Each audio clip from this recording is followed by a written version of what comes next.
नमस्कार दोस्तों। चाइना की एक गलत पॉपुलेशन पॉलिसी चाइना को बहुत ज़्यादा भारी पड़ती हुई दिखाई दे रही है, क्योंकि चाइना के अंदर पॉपुलेशन पॉलिसी की वजह से सोशल और इकोनॉमिक क्राइसिस अब उभरता हुआ दिखाई दे रहा है। जहां पर चाइना के अंदर इन्वेस्टमेंट कम हो रहा है, जॉब्स कम हो रही हैं, ओवरऑल मार्केट के अंदर डिमांड कम हो रही हैं और कंपनियां चाइना को छोड़कर जा रही है। अब ये सारी चीज़ें किस तरीके से उसकी पॉपुलेशन पॉलिसी की वजह से हो रही है, इसे मैं शुभेंदु चौहान डिटेल में आप लोगों के साथ में चर्चा करूंगा। और उसके पहले आप लोग मेरे साथ में SRC10 टेलीग्राम ग्रुप के ऊपर जुड़ सकते हो। मेरे क्लास की अपडेट, PPT, PDF सब कुछ आपको हमें मिल जाएगी। UPSC CSE की तैयारी करना है, इंडिया के टॉप एजुकेटर से ऑफलाइन क्लास के अंदर पढ़ना है, तो आप लोगों के पास में अच्छा मौका है। अनअकैडमी में केवल ऑनलाइन नहीं रहा, अनअकैडमी में ऑफलाइन भी आ चुका है, दिल्ली के करोल बाग, मुखर्जी नगर के अंदर, प्रयागराज के सिविल लाइन्स के अंदर और साथ ही बिहार के पटना के अंदर हमारे ऑफलाइन सेंटर्स खोले जा चुके हैं, जहां पर इंडिया के ये टॉप एजुकेटर्स आप लोगों को ऑफलाइन क्लास के अंदर पढ़ाएंगे, जिनके द्वारा GS, CSET, current affairs, ethics, optional, इन सब की कॉम्प्रहेंसिव तैयारी आप लोगों को कराई जाएगी।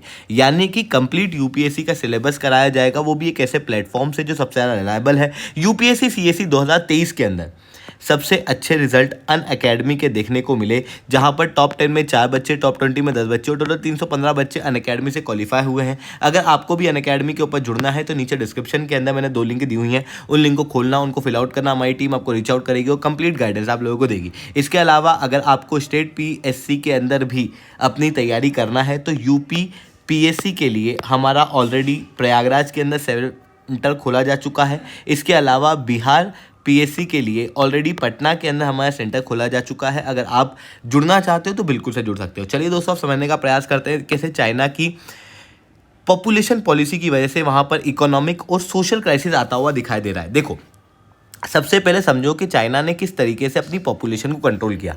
सबसे पहले चाइना के अंदर ना पॉपुलेशन बहुत तेज़ी से बढ़ रही थी। ऐसी कंडीशन में चाइना के अंदर कुछ कानून पास किए गए। कानून बर्थ कंट्रोल के लिए और अबॉर्शन को बढ़ावा देने के लिए थे। फिर धीरे धीरे करके चाइना के अंदर आई वन चाइल्ड पॉलिसी, जो शुरुआत में तो कुछ रीजन के अंदर इम्प्लीमेंट की गई थी, फिर धीरे धीरे करके पूरे देश के अंदर इम्प्लीमेंट की गई, जिसके तहत सबसे पहले तो ये कहा गया कि अर्बन एरिया के अंदर केवल एक ही बच्चा एक कपल कर सकता है। इसके अलावा रूरल एरिया के अंदर मैक्सिमम 2 बच्चे जो हैं वो एक कपल के हो सकते हैं, उससे ज़्यादा बच्चे नहीं होंगे। फिर धीरे धीरे करके इसको सबके लिए वन चाइल्ड कर दिया गया, जिसकी वजह से चाइना के अंदर कई सारी दिक्कतें आने लगी। ऐसी कंडीशन में फिर चाइना को वापस 2 चाइल्ड पॉलिसी को अपनाना पड़ा और वन चाइल्ड पॉलिसी को पूरी तरीके से 2015 तक इन्होंने अबंडन किया। बट जब तक इन्होंने वन चाइल्ड पॉलिसी को ख़त्म किया तब तक काफ़ी देर हो चुकी थी और चाइना के अंदर एक नया पॉपुलेशन डिजास्टर जो है वो आता हुआ दिखाई दे रहा था। अब आप कहोगे सर, पर पॉपुलेशन को इस पॉलिसी के जरिए चाइना ने कंट्रोल कर लिया तो उसकी वजह से चाइना में क्राइसिस कैसे आया?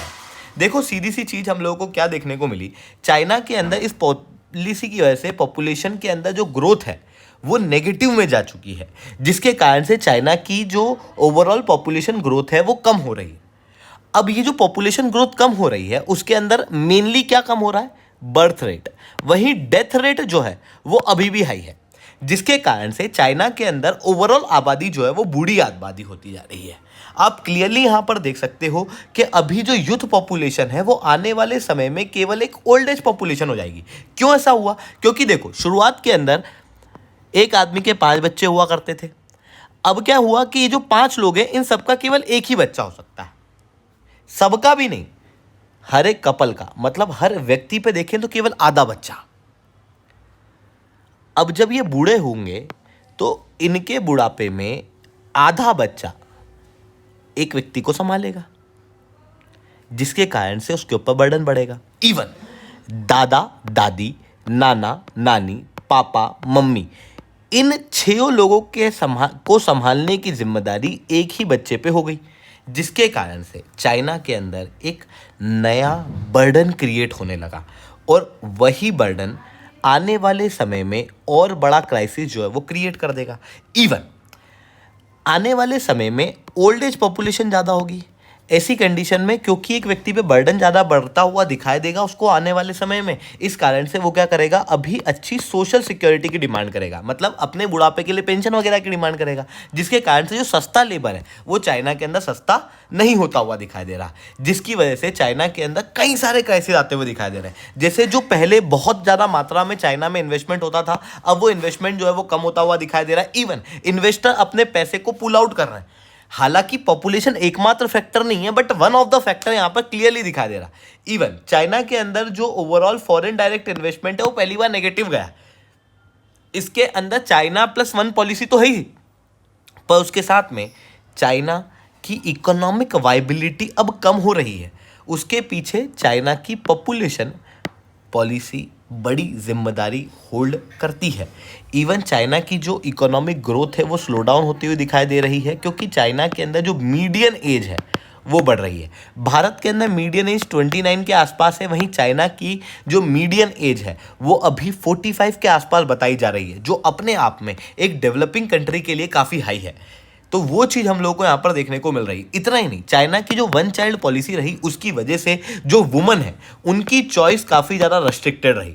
चाइना के अंदर महिलाओं को कहा गया कि भाई आप एक से ज़्यादा बच्चा नहीं कर सकते, एक से ज़्यादा बच्चा होगा तो फिर वो पनिशमेंट वगैरह देना शुरू कर दिया गया, ज़बरदस्ती अबॉर्शन जो है वो कराना शुरू कर दिया, जिसके कारण से जो महिलाओं की आज़ादी है उसके ऊपर असर पड़ने लगा। इवन जब 2 चाइल्ड पॉलिसी शुरुआत के अंदर लाई गई थी तो उसके अंदर ये कहा गया कि भाई पहला लड़का होगा तो आप फिर दूसरा बच्चा नहीं कर सकते, पहली अगर लड़की होगी तो आप दूसरा बच्चा कर सकते हो, जिसके कारण से चाइना के अंदर नंबर ऑफ लड़कियां जो हैं वो कम होती हुई दिखाई दी, और उसकी वजह से जो सेक्स रेशियो है वो कम हो गया, और उसका असर यूथ के ऊपर डायरेक्ट पड़ रहा है, जिसकी वजह से क्राइम वगैरह जो है वो चाइना के अंदर बढ़ते हुए दिखाई दे रहे हैं। इवन चाइना के अंदर जो भाई बहन वाला कल्चर है, इंडिया में आप देखते हो कि आपका कोई भाई है, आपकी बहन है, जिसके साथ में आप कॉपरेट करते हो, आप अपने इमोशनल स्ट्रेस वगैरह को शेयर करते हो। चाइना में वो कल्चर ही नहीं बचा, क्योंकि लोगों का एक ही बच्चा, कोई भाई बहन तो है नहीं।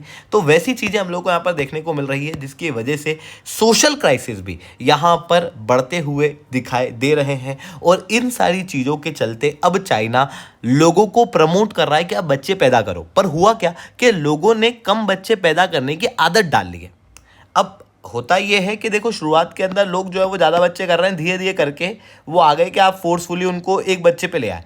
अब उनको वापस ज़्यादा बच्चे पैदा करने पे लेके जाना अपने आप में एक बहुत बड़ा टास्क है, क्योंकि सोसाइटी को चेंज करना काफ़ी ज़्यादा मुश्किल होता है। आप लगातार देखोगे कि चाइना के अंदर इस तरीके के प्रयास जो हैं वो किए जा रहे हैं। जैसे recently All China Women's Federation के रिप्रेजेंटेटिव ये कहते हैं कि भाई आप मदरहुड को प्रमोट करो, मदरहुड बहुत इंपॉर्टेंट है, और महिलाओं को अब ब्यूटीफाई करने की कोशिश की जा रही है, मदरहुड को ब्यूटीफाई करने की कोशिश की जा रही है, और ये सब गवर्नमेंट के द्वारा किया जा रहा है, क्योंकि आबादी बढ़ाना जरूरी है अब चाइना के अंदर। इतना ही नहीं, स्पेशल कॉलेज के अंदर मैरिज और चाइल्ड बियरिंग के ऊपर कोर्सेज चलाए जा रहे हैं, ताकि लोग मेंटली ज़्यादा बच्चे जो हैं वो क्रिएट कर सकें, और उसकी वजह से चाइना के अंदर जो पॉपुलेशन डिज़ास्टर आ रहा है वो अवॉइड हो सके। अब आप कहोगे कि सर पॉपुलेशन पॉलिसी के तहत ये ज़्यादा बच्चे बढ़ाने की कोशिश कर रहे हैं, चाइना डिक्टेटर भी है, ज़बरदस्ती ये काम कर लेगा। बात आपकी ठीक है, बट चाइना के अंदर क्या है कि अभी इकोनॉमिक क्राइसिस देखने को मिल रहा है, सोशल क्राइसिस देखने को मिल रहा है, और इस तरीके के स्टेप जब पहले पॉपुलेशन को कंट्रोल करने के लिए उठाए गए थे तो महिलाओं की आज़ादी और कपल की आज़ादी के ऊपर डायरेक्ट असर पड़ रहा था। सिमिलरली अभी भी सेम होता हुआ दिखाई दे रहा है। जब पॉपुलेशन बढ़ाने की बात की जा रही है तो पर्सनल प्राइवेसी जो है वो रेस्ट्रिक्ट हो रही है। गवर्नमेंट की पॉलिसी लोग कह रहे हैं कि काफ़ी ज़्यादा इंट्रूसिव है। इतना ही नहीं, महिलाओं को कॉल करके उनकी मेंस्ट्रुअल साइकिल वगैरह की जानकारी ली जा रही है। इतना ही नहीं, कितने बच्चे कितने महीने हुए, ये सारी चीज़ों की जानकारी भी यहाँ पर रखी जा रही है, जिसके कारण से लोगों का कहना है कि भाई ये हमारी पर्सनल लाइफ के ऊपर एक बड़ा असर पड़ रहा है इन पॉपुलेशन पॉलिसीज़ की वजह से। ऐसी कंडीशन में कई सारे लोग इस पॉपुलेशन पॉलिसी का अब विरोध करते हुए दिखाई दे रहे हैं। यानी कि जो पॉपुलेशन बढ़ाने की कोशिश की जा रही है, इसे भी हम एक नई पॉपुलेशन पॉलिसी कंसिडर करेंगे, और ये जो नई पॉपुलेशन पॉलिसी है इसके खिलाफ अब डिसकंटेंट जो है वो चाइना के अंदर क्रिएट होता हुआ दिखाई दे रहा है। अब आप कहोगे तो क्या इंडिया को भी वन चाइल्ड पॉलिसी की तरफ नहीं जाना चाहिए? देखो सीधी सी चीज़ है, अगर इंडिया वन चाइल्ड पॉलिसी की तरफ जाता है तो उसके अंदर इसी तरीके के मल्टीपल कंसर्न जो है वो दिखाई देते हैं। सबसे पहले तो चाइना का मॉडल एक फेल मॉडल है। इंस्टीड ऑफ गोइंग जबरदस्ती ऑन वन चाइल्ड पॉलिसी, हम क्या कर सकते हैं, केरला मॉडल को अडॉप्ट कर सकते हैं, जहां पर वुमेन के इकोनॉमिक डेवलपमेंट के ऊपर फोकस किया गया ताकि पॉपुलेशन कम किया जाए, और ये काफ़ी सक्सेसफुल भी रहा। क्योंकि अचानक से अगर आप पॉपुलेशन कम करोगे तो फिर बूढ़ी आबादी अचानक से बढ़ जाएगी। हम नेचुरली हमारी पॉपुलेशन को चेंज कर सकते हैं, वो एक अच्छा वायबल ऑप्शन रहता है। इसके अलावा एनएफएचएस की रिपोर्ट ऑलरेडी बताती है कि भारत के अंदर जो रिप्लेसमेंट रेशियो है वो ऑलरेडी अचीव हो चुका है। महात्मा गांधी का कहना भी ये था कि ज़बरदस्ती किसी भी पॉपुलेशन को कंट्रोल करना सही नहीं है एथिकली, तो वो वाला पर्सपेक्टिव भी यहाँ पे आता है। साथ में एक रिलीजियस पर्सपेक्टिव भी आता है। जनरली इंडिया के अंदर जो वन चाइल्ड पॉलिसी को लाने की बात की जाती है वो किसी एक प्रकार की कम्युनिटी को टारगेट करने की भी कोशिश की जाती है, या फिर कोई एक प्रकार की कम्युनिटी जो है वो अपने आप को इसके अंदर कहीं ना कहीं पिछड़ा हुआ मानती है, और उससे ऐसा लगता है कि भाई ये हमको टारगेट करने का प्रयास किया जा रहा है, तो वो वाला पर्सपेक्टिव भी यहाँ पर ऐड हो जाता है। साथ में क्या होता है, कई बार वन चाइल्ड या टू चाइल्ड पॉलिसी के अंदर हम कहते हैं कि भाई ज़्यादा बच्चे अगर होंगे तो हम गवर्नमेंट स्कीम का बेनिफिट नहीं देंगे, तो फिर कई सारे एक्सपर्ट ये भी कहते हैं कि जिनके ज़्यादा बच्चे हैं वो गरीब वर्ग के ही लोग हैं और उन्हें ही सबसे ज़्यादा स्कीमों की आवश्यकता है। अगर हम उन्हें ही स्कीम नहीं देंगे तो फिर हमारी स्कीम वगैरह का बेनिफिट ही क्या रहेगा। तो ये सारे पॉइंट जो हैं वो हम लोगों को देखने को मिलते हैं। ऐसी कंडीशन में भारत को क्या करना चाहिए, ऑब्वियसली भारत को केरला मॉडल को अडॉप्ट करना चाहिए, जो कि एक बेहतर मॉडल है। वुमेन एम्पावरमेंट पे फोकस है, सोशो इकोनॉमिक डेवलपमेंट पे फोकस है, और नेचुरली पॉपुलेशन को चेंज करने का प्रयास जो है वो किया जा रहा है इंस्टीड ऑफ फोर्सफुल। चाइना एक डिक्टेटरशिप है, इंडिया एक डेमोक्रेसी है, जहां पर आप इस तरीके की पॉलिसी जो है वो डायरेक्ट इंप्लीमेंट नहीं कर सकते। आई होप ये सारी बातें आपको समझ में आई होंगी। लेक्चर अच्छा लगा हो तो लाइक करना, लेक्चर बहुत अच्छा लगा हो तो नीचे 7 से 10 कमेंट करना। यूपीएससी सीएससी की तैयारी करना, इंडिया के टॉप एजुकेटर से ऑफलाइन क्लास के अंदर पढ़ना है तो आप लोगों के पास में अच्छा मौका है। अनअकैडमी अब केवल ऑनलाइन नहीं रहा, अनअकैडमी अब ऑफलाइन भी आ चुका है। दिल्ली के करोल बाग मुखर्जी के अंदर, प्रयागराज के सिविल लाइन्स के अंदर हमारे सेंटर्स खोले जा चुके हैं। अगर आपको हमारा सेंटर देखना है तो वीडियो को एंड तक देखना।